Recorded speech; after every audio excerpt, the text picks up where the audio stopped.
नमस्कार विद्यार्थी मित्रांनो, इयत्ता दुसरी विषय बुद्धिमत्ता चाचणी घटक 7 समसंबंध उपघटक 3 संख्या व्यवसाय 3 प्रश्न 1 ते 13 साठी सूचना।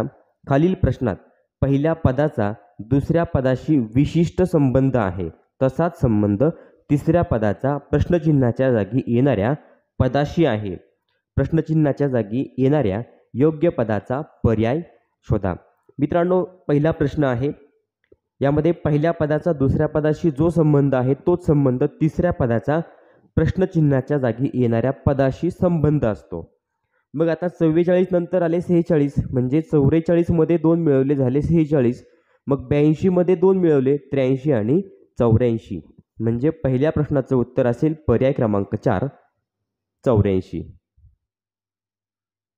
प्रश्न नंबर 2 11 13 43 प्रश्नचिन्ह। विद्यार्थी मित्रांनो, 11 मध्ये 2 मिळवले झाले 13, मग 43 मध्ये 2 मिळवले 44 आणि 45, म्हणजे दुसऱ्या प्रश्नाचं उत्तर पर्याय क्रमांक 1 45। प्रश्न नंबर 3 15 60 9 प्रश्नचिन्ह। विद्यार्थी मित्रांनो, 15 ला जर आपण 4 ने गुणलं तर 15 चौक 60, मग तसंच 9 गुणिले 4 9 चौक 36, म्हणजे तिसऱ्या प्रश्नाचं उत्तर पर्याय क्रमांक 3 36। प्रश्न नंबर 4 84 95 82 प्रश्नचिन्ह। आता विद्यार्थी मित्रांनो, या ठिकाणी काय होणार, आपण 84 वरून 85 कसे आले तर या ठिकाणी बघू शकतो 84 आणि 95, म्हणजे 84 आणि 10 94 आणि 1 95, म्हणजे किती मिळवले 11 मिळवले। मग त्याच पद्धतीनं 82 मध्ये जरी आपण 11 मिळवले, म्हणजे या ठिकाणी 92 आणि 93, म्हणजे 84 95 82 93, म्हणजे आपण या ठिकाणी मिळवले 11।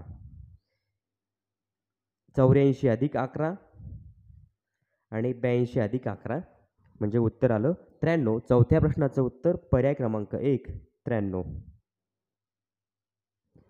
प्रश्न नंबर 5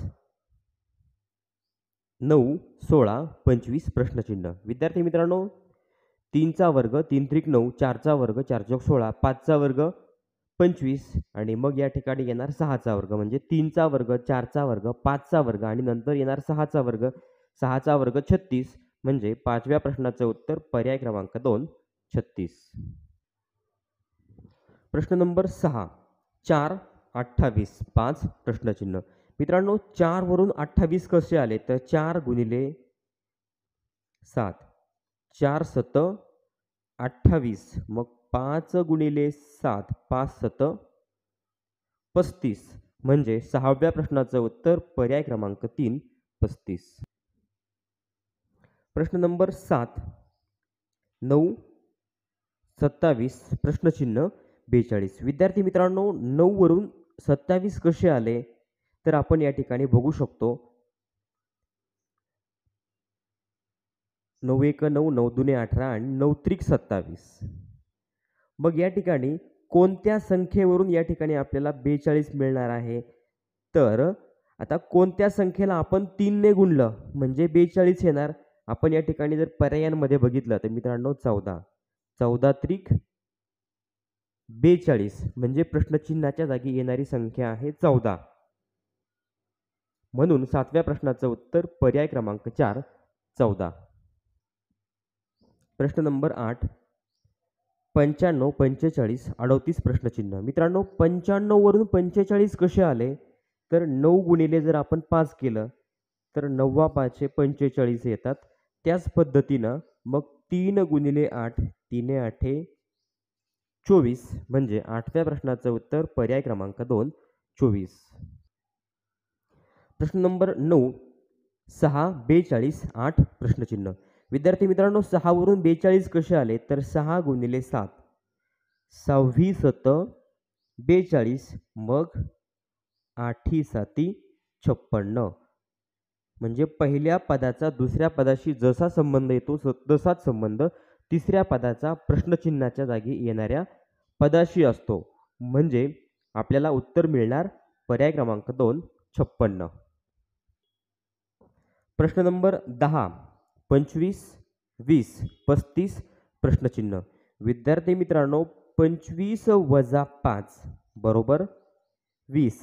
त्याच पद्धतीनं 35 वजा 5 35 मधून 5 गेले उत्तर येणार 30. म्हणजे 10व्या प्रश्नाचं उत्तर पर्याय क्रमांक 3 30.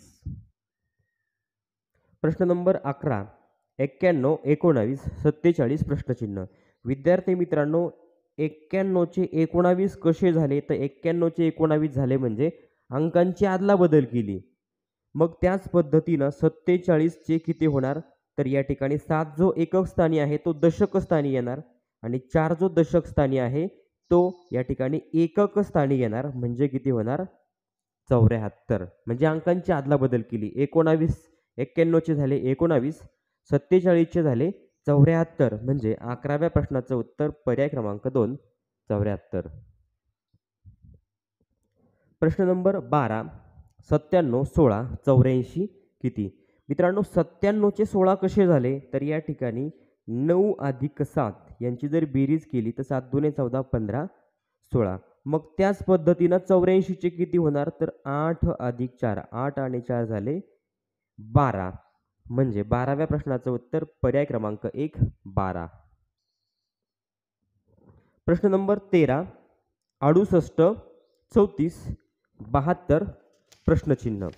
विद्यार्थी मित्रांनो 68चे 34 कसे झाले तर आपण या ठिकाणी बघू शकतो 68ला जर आपण भागिले 2 केलं तर उत्तर मिळणार 34.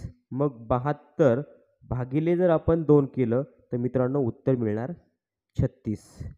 किंवा 68च्या अर्धे 34 मग 72च्या अर्धे किती होतात 36 होतात म्हणजे 13व्या प्रश्नाचं उत्तर पर्याय क्रमांक 4 36. विद्यार्थी मित्रांनो या ठिकाणी समसंबंध आणि उपघटक 3 संख्या व्यवसाय 3 संपलेला आहे. पुढचा व्यवसाय आपण पुढच्या व्हिडिओमध्ये बघणार आहोत. चॅनलवर नवीन असाल तर चॅनल सबस्क्राईब करा. व्हिडिओ आवडला तर लाईक करा, कमेंट करून कळवा आणि आपल्या मित्रांना शेअर करायला विसरू नका. धन्यवाद.